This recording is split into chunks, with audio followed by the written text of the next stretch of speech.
بسم اللہ الرحمن الرحیم۔ السلام علیکم ورحمۃ اللہ وبرکاتہ۔ ناظرین گرامی، نمرود دنیا کا واحد بادشاہ تھا جس نے پوری دنیا پر حکومت کی تھی۔ یہ کافر تھا اور زناکاری سے پیدا کیا ہوا تھا، یعنی حرام کی اولاد تھا۔ یہ وہ پہلا شخص تھا جس نے اسے اپنے سر پر تاج رکھا اور کھلم کھلا خدائی کا دعویٰ کیا۔ نمرود کے دور میں حضرت ابراہیم علیہ السلام مبعوث رسالت ہوئے اور حضرت ابراہیم علیہ السلام نے ہی نمرود کے بتوں کو توڑا، جس کی وجہ سے نمرود نے حضرت ابراہیم علیہ السلام کو آگ میں پھینک دیا۔ جب آگ حکم خدا سے حضرت ابراہیم علیہ السلام کے لیے گلزار بن گئی تو اس وقت چند گنے چنے لوگوں میں سے نمرود کی بیٹی بھی آپ پر ایمان لے آئی۔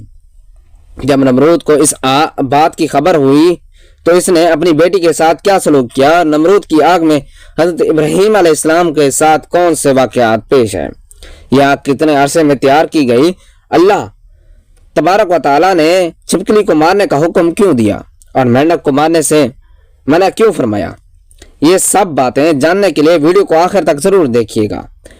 پیارے دوستوں، حضرت ابراہیم علیہ السلام نمرود اور اس کی قوم کو عرصہ دراز تک اسلام کی تبلیغ دیتے رہے اور اللہ تعالیٰ کی وحدانیت بیان کرتے رہے کہ سیدھا راستے پر آ جاؤ، اسی میں تمہاری بھلائی ہے۔ یہ مٹی کے بنے بت آپ کو کوئی فائدہ نہیں دے سکتے۔ لیکن نمرود حضرت ابراہیم علیہ السلام کی بات سن کر شدید برہم ہوتا اور کہتا کہ میں ہی خدا ہوں، باقی سب جھوٹے ہیں۔ تو ایک دن حضرت ابراہیم علیہ السلام نے ان کے بتوں کو تہس نہس کر دیا اور صرف ایک بڑا بت ہی چھوڑ دیا۔ حضرت ابراہیم علیہ السلام نے جب نمرود کے بتوں کو توڑا لیکن صرف ایک بت کو رہنے دیا اور اس بت کے کاندھے پر کلہاڑا رکھ کر چلے گئے۔ پھر رات گزرنے کے بعد صبح کو جب نمرود کی واپسی ہوئی تو انہوں نے اپنے بت خانہ میں حشر کا منظر دیکھا۔ ان کے خداؤں کے حشر نشر نے ان کے پیروں تلے زمین نکال دی۔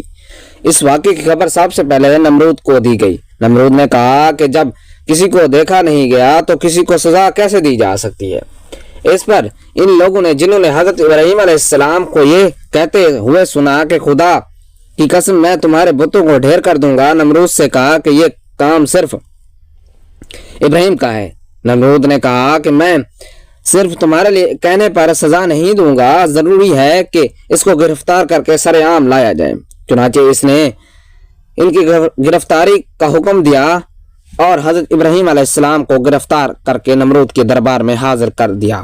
نمرود نے کہا ابراہیم کیا یہ حرکت تم نے کی؟ تو حضرت ابراہیم علیہ السلام نے فرمایا کہ ان میں سے جو سب سے بڑا بت ہے وہ موجود ہے، جو کچھ ہوا اس کی نظروں کے سامنے ہوا، اس سے پوچھ لو، اگر یہ بول سکے اور میرا نام لے لے تو میں مجرم ہوں، اگر کچھ نہ بتائے تو سمجھ لو کہ یہی مجرم ہے۔ چنانچہ کلاڑی اس کے کندھے پر ہے اور اگر یہ بول سکتا ہے تو بتانے سے بھی قاصر ہے، تو یہ سمجھ لو کہ یہ بے جان ہے اور اس کا وجود نہ ہونے کے برابر ہے۔ حضرت ابراہیم علیہ السلام کی اس جواب سے لوگوں پر اچھا اثر پڑا اور ان میں سے کچھ اکثر حضرت ابراہیم علیہ السلام کے ہم خیال ہو گئے اور آپس میں کہنے لگے کہ واقعی اگر ان بتوں میں کوئی طاقت ہوتی تو یہ سب سے پہلے اپنے آپ کو بچاتے، ان میں سے جو سب سے بڑا اور ہے وہ تو موجود ہے، اگر اس میں کوئی طاقت ہوتی تو یہ اپنے دیگر ساتھیوں کو ضرور بچا لیتا۔ یہ بات سن کر مشرکین بہت شرمندہ ہوئے تو اس حالت میں حضرت ابراہیم علیہ السلام کے پاس آ کر کہنے لگے کہ جب تم جانتے ہو کہ یہ بول نہیں سکتے تو پھر ان کے متعلق بولنے اور نہ بولنے کا سوال ہی کیوں پیدا کیا؟ تمہارا یہ سوال بالکل فضول ہے۔ جس پر حضرت ابراہیم علیہ السلام نے اسے جواب دیا کہ تم اس کی پرستش کرتے ہو جو نہ تم کو نفع پہنچا سکتے ہیں اور نہ نقصان۔ افسوس ہے تم پر کہ تم خداؤں کو چھوڑ کر ان مورتیوں کی پوجا کرتے ہو۔ حضرت ابراہیم علیہ السلام کی گفتگو سن کر سب شرمندہ ہو گئے اور بہت سے لوگوں نے حضرت ابراہیم علیہ السلام کی بات مان لی اور مسلمان ہو گئے۔ حضرت ابراہیم علیہ السلام برابر تکلیف کرتے رہے اور مسلمانوں کی تعداد مسلسل بڑھتی رہی۔ نمرود کو جب اس بات کی تبلیغ کا زور و شور کا علم ہوا تو اس نے یہ خیال کرتے ہوئے کہا کہ ان کی تبلیغ نہ صرف نظام سلطنتی درم برم ہوگا بلکہ اس کی خدائی بھی خطرے میں پڑ جائے گی۔ اس نے حضرت ابراہیم علیہ السلام کی گرفتاری کا فیصلہ کیا اور انہیں گرفتار کروا لیا اور حضرت ابراہیم علیہ السلام قید خانے میں بند کر دیے گئے۔ عجائب القصص میں علامہ عبد الواحد بن محمد المفتی صفحہ نمبر 87 میں لکھتے ہیں کہ نمرود نے ان کو گرفتار کر کے ایک لوہے والے تندور میں بند کر دیا اور اس نے بھرپور آگ جلوائی۔ کافی دیر کے بعد جب انہوں نے برآمد کیا تو ویسے کے ویسے تھے جیسے انہوں نے ڈالا تھا، ویسے ہی باہر نکلے، یعنی ان کو اس آگ نے کوئی نقصان نہیں پہنچایا۔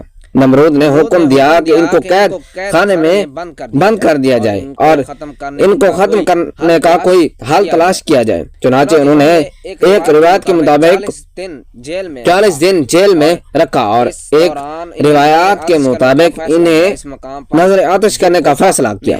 اس مقام پر جو کوفہ میں ہے ایک 4 دیواری تیار کروائی جس کی لمبائی 40 فٹ اور چوڑائی بھی 40 فٹ تھی۔ اس کی بلندی 100 گز تھی اور ایک روایت کے مطابق اس کی لمبائی 60 گز، چوڑائی 40 گز اور بلندی 20 گز تھی۔ جب 4 دیواری مکمل ہو گئی تو اس نے حکم دیا کہ اسے اچھی جلنے والی لکڑی سے بھر دیا جائے۔ ایک روایت میں ہے کہ یہ 4 دیواری 1 ماہ میں تیار کی گئی اور اس کو لکڑی سے بھرا گیا اور وہ 4 طرف چلنے لگی۔ جب اس کے شعلے بڑھ کر شدت اختیار کر گئے، ان شعلوں نے میلوں تک یہ عالم پیدا کر دیا کہ کوئی قریب تک نہیں جا سکتا تھا، کوئی پرندہ فضا بالا سے اس کے اوپر سے نہیں گزر سکتا تھا۔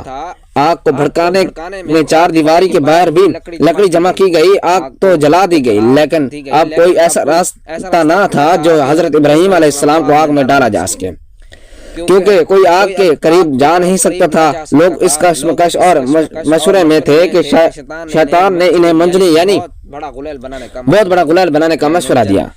جب منجنی تیار ہو گئی تو اس نے اس میں سب سے پہلے ایک بڑا پتھر رکھ کر تجربہ کیا۔ جب تجربہ نے بتایا کہ منجنی ٹھیک ہے اور کام ٹھیک کر رہی ہے تو حضرت ابراہیم علیہ السلام کے ہاتھ پاؤں باندھ دیے گئے اور گلے میں لوہے کا توق ڈالا گیا، پھر منجنی میں بٹھا کر انہیں پھینکا گیا۔ ایک روایت میں ہے کہ جب ہاتھ پاؤں باندھ دیے گئے تو دے جانے لگے تو حضرت ابراہیم علیہ السلام نے بارگاہ خداوندی میں ہاتھ اٹھا کر یہ کہا کہ لا الہ الا انت سبحانک رب العالمین لک الحمد۔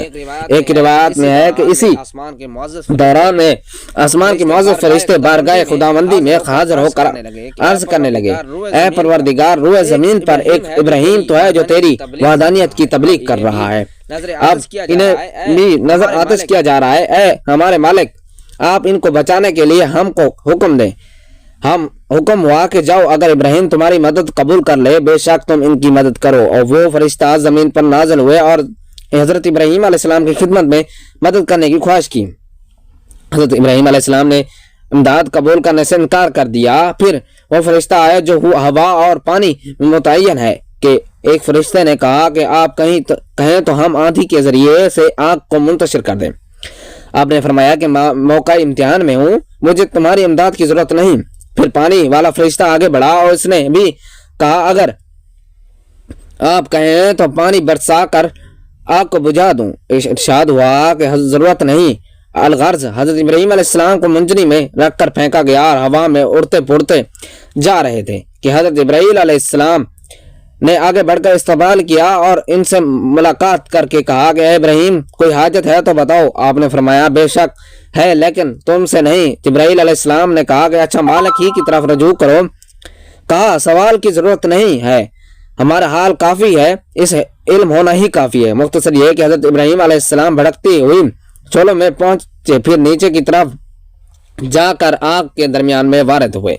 فرمان جاری ہوا، فرمان باری آگ کو پہنچ چکا تھا، اے آگ سلامتی کے ساتھ ابراہیم کے لیے ٹھنڈی ہو جا۔